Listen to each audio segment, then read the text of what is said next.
Shalom.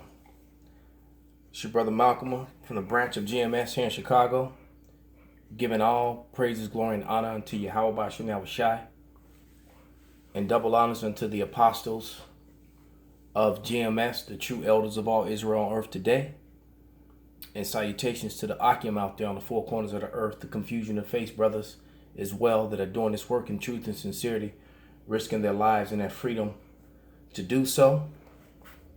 All right. It's going to be a continuation of the last video. And I'm going to start with Zechariah 9 and 6. All right. And it reads,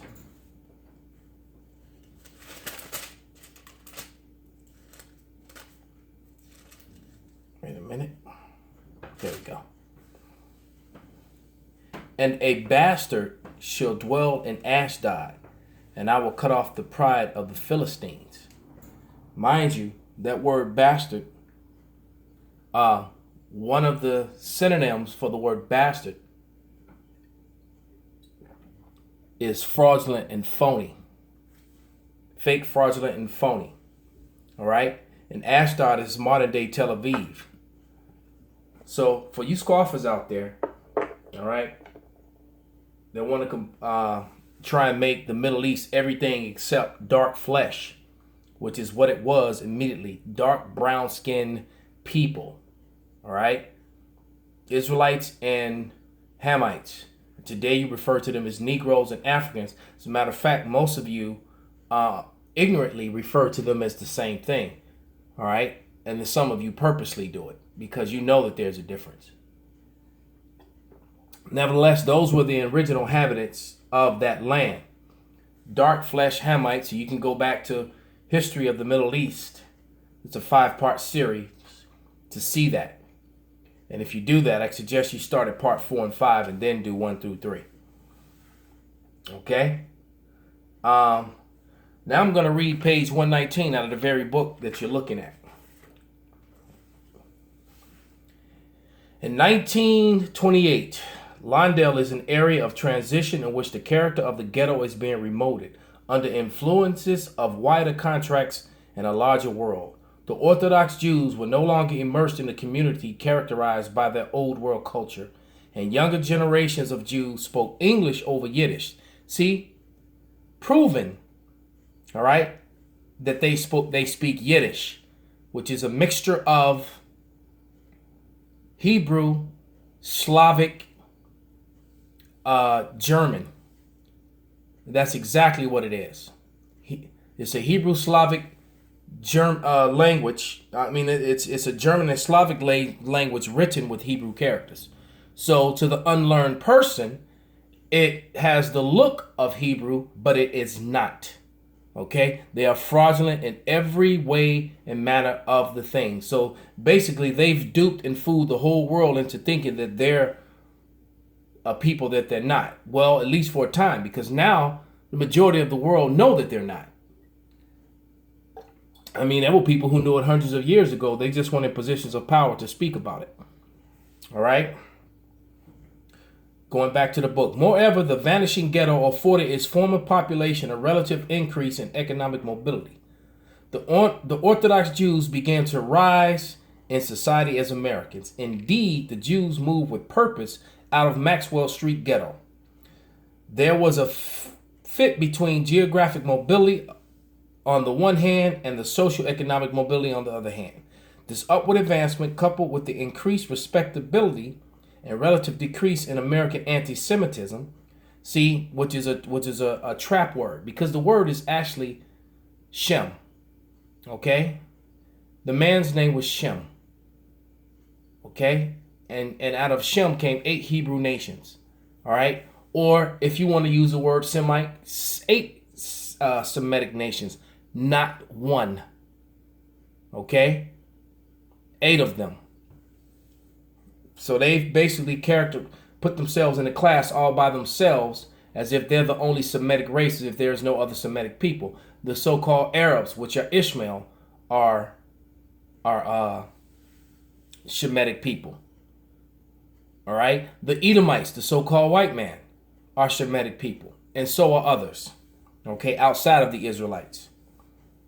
All right. So the word anti-Semitism is just it's a trick word used for political and total propaganda and control. All right.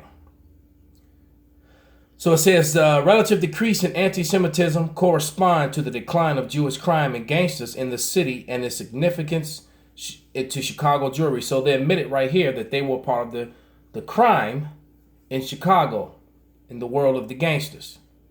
Okay? The closing of the ghetto was in many ways the end of the Jewish gangster. Newspaper increasingly omitted the religious marker. According to Jewish criminals, became simply gangsters. All right? And as I said in the last video, a lot of Al Capone's men, including his lieutenant, his right-hand man, were Jewish. And it is rumored, and that's him in the middle in the court with his lawyers, the one with the glasses on in the picture. And of course, they're all Jewish. Okay? And it's rumored that Al Capone himself may also be Jewish. Okay? Because remember, for centuries, almost for 500 years, the world spoke of Christopher Columbus as being Italian. But records have revealed that he's actually Jewish. His real name is Cristobal Colon. All right? And I actually have the book with the information on his son, Diego Colon, when he was trying to sue the Crown and the Vatican for monies that he did not receive for his father's works here in the Americas. It's actually on record. It's a court record. Letters written. Okay, for anyone who wants to try and deny. See, this is not opinion. This is fact. You're reading facts and history and information written by Jewish people and Edomite people themselves. The author of this book is Alex, what's his name? Alex, I can't see it from here. Franson, right. Going back to this page 119. The newspaper increasingly omitted the religious marker. Accordingly, Jewish criminals became simply gangsters. The population dispersal indicated that the interaction between the Gentile population and Jewish community and the Jewish panderer, gambler, or racketeer would no longer be pronounced. And that's what they do, because they want to make themselves look a certain way when they're behind all the devilment. Just like they're behind all the devilment and the murdering and killing over there in the Middle East, man. Because there's been more wars and fighting and death over there since they went over there than ever before, man. Okay? It says, the gangsters' active activities could no longer hold significance or affect Chicago Jewry as it once did. For example, the Chicago Tribune could not blame Jews for crimes using the sweeping terms of old, such as the ghetto or Russian Jews, because it simply did not apply. In turn, the gangsters did not affront the reputation of the single Jewish community, and their impact diminished. Okay, now you got to remember, the drive-by shootings and the selling of drugs and racketeering was all a Jewish-started device. Them and their brethren, the rest of the Edomites. Okay? Because you did have some Italians and you did have Irish that were all involved with that too. You had an Irish mafia, and that's actually who the Jewish mafia was warned with, was the Irish mafia. All right? Hence that St. Valentine's Day massacre thing. Okay? Worth postulate that Chicago Jewry and its institutions were a product of the ghetto. I contend that crime, too, was a result of the ghetto even after its decline, though the ghetto's legacy of Jewish vice lived on. Jewish involvement in organized crime groups like Chicago Outfit was emblematic of the ghetto's long-lasting repercussions. The rundown streets and tenements of Maxwell Street community, as well as the limited socio-economic opportunities it offered, drove many criminals even deeper into the city's underworld and away from the neighborhood altogether. Unlike Julius and Frank or Alderman Manny Abrams, success in the crime moved these gangsters well outside the ghetto. Residing instead in the nearer loop, they disassociated themselves from their childhood in the West community. Yet the gangsters were exceptions to the rule. On one such anomaly was Jack Greasy Thumb Guzik. That's who you're looking at in the image there on the cover of the book. All right, this Jewish gangster. All right, who started in prostitution business and rose to business manager and chief lieutenant to Al Capone. There it is. Now I'm going to go into the book, The Protocols of Zion, page 86. And it reads, Judaism has been described by Moses Meddlesome as a learned Jew. In this way, Judaism is not a religion, but a law religionized. And that's exactly, it's not. It's something else. And besides, what leads Judaism is the Talmud. And as the scriptures clearly say, there is no book to make with her. That's Isaiah 34:16. All right. Judaism would be best described as the right, what's that word? Compendium of rights. For if one lends belief to existence of the Jewish lawgiver Moses, see, Moses didn't give the laws. The Most High himself did. Moses just brought the laws to the people. All right. One must bear in mind that he first studied among the highest initiates of Egypt and later became a pupil and son-in-law of Black Jethro. See, they're admitting the darkness of the Middle East themselves. Once again, here you have Edomites that are admitting the darkness of the so-called Middle East. Jethro was what you would call what you would call an African, and Moses had sons with two of his daughters. All right, or with one of his. Well, I have to go back and read. I actually don't remember at the moment, but he definitely had children with one of Jethro's daughters for sure. All right. It said the Ethiopian magician who might call the father of Buddhism, name given to the magic practices and rites performed by the Negroes, and Negroes are the Israelites. See, this is where they go off. Esau always gives you truth, then he gives you a lie. Okay. And let's get a scripture to back that up about Moses. This is Numbers 12, 6 and 7. And he said, hear now my words, if there be a prophet among you, I Yahweh will make myself known unto him and in a vision, and will speak unto him in a dream. My servant Moses is not so, who is faithful in all mine house. See, the Lord spoke directly to Moses. All right, so, but Moses didn't give any laws, okay? The Most High gave the laws, man.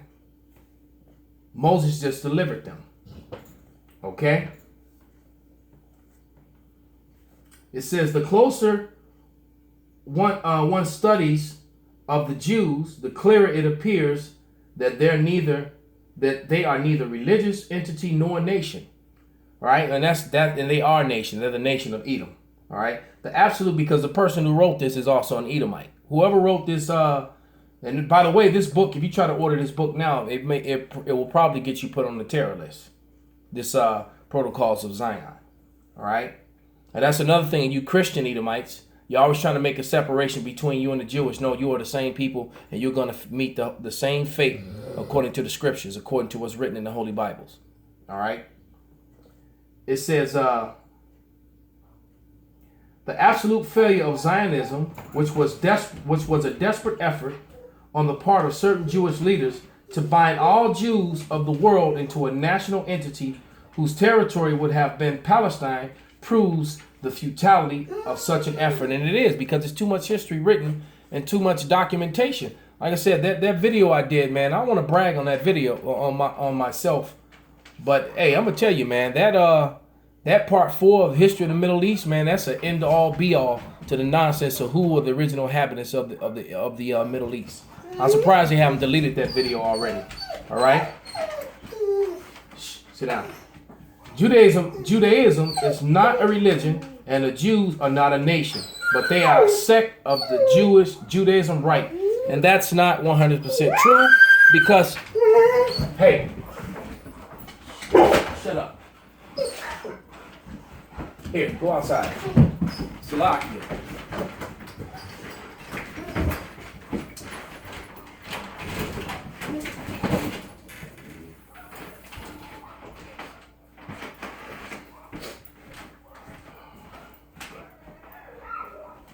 Yeah, so they're definitely telling themselves with this one. The obligations and rules of the right of the Jewish masses are contained in the Talmud and the Sokenet Aruk, but the historic teachings for the higher initiates are to be found in the Kabbalah. So they got all these different books, man, and you can't look. This is crazy.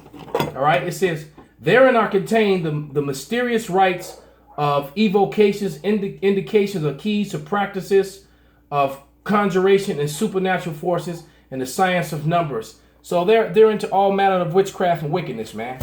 I'm gonna read a couple scriptures and I'm gonna close this out and I'll finish it. There'll be a part 3. I don't want to make it too long. Okay. But yeah, I'm gonna read Revelation 18 and 23. And it reads, yeah, I'm there.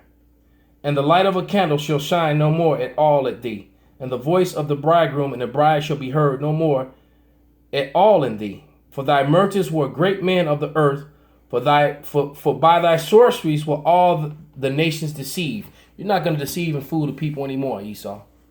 The gig is up, man. You are the Hebrew Edomites. You are not the people of the Lord, and the world knows it, and you won't be able to contain it and hide it in your media for much longer. All right? The Most High is going to force your hand, and when you do, when you move on the men of the Lord, when you attempt to do anything, the Most High is going to move on you.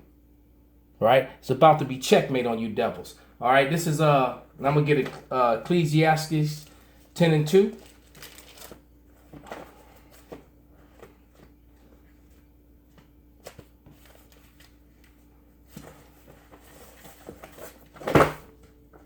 Slovakia.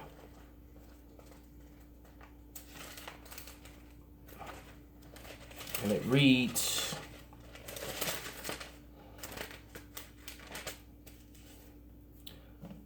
a wise man's heart is at his right hand, but a fool's heart is at his left. And your left hand side magic is not going to work anymore. You are exposed. With that, I'm going to say all praises, glory, and honor be unto Yahweh Bashem Yahushai. Double honors unto the apostles and the elders of GMS. And salutations to all the Akim out there. Keep pushing this work. Shalom.